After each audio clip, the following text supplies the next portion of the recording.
Hello everyone and welcome back to our channel. In today's tutorial, I'm going to show you how to fix the checkout page not loading error on Gumroad in 2026. And if your Gumroad checkout page isn't loading, that's serious.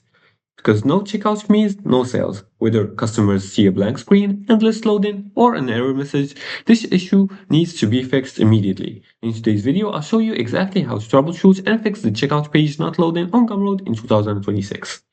So let's jump right in. It starts by the first step is to test in incognito mode.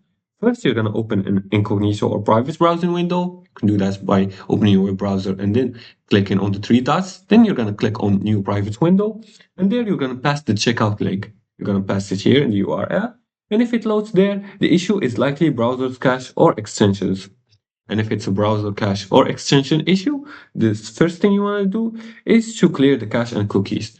You're going to go to your browser settings by clicking on the three dots here.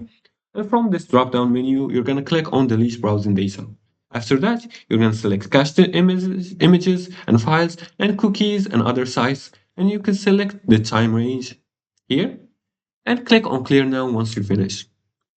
Now, if that doesn't work, now you can also refresh the checkout page and try again because corrupted cache is common cause.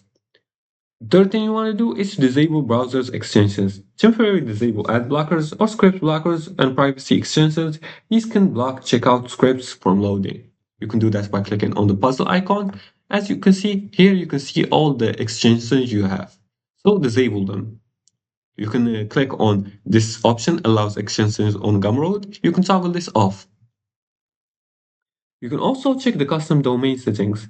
If you're using a custom domain, make sure DNS is configured correctly, the SSL certificates are active, and the domain hasn't expired. Improper domain setup can break out checkouts. You can also check the Gumroad status. You can search Gumroad status, and if the servers are temporarily down, you'll need to wait for resolution. Now, checkout not loading usually comes from browser issues, so extensions or domain misconfiguration. You can test in incognito mode first, then walk through the technical settings and fix it quickly to avoid losing sales. And if you like this video and found this helpful, please like and subscribe and leave a comment below the video if you have further more questions about this topic. Thanks for watching and see you again in the next tutorial.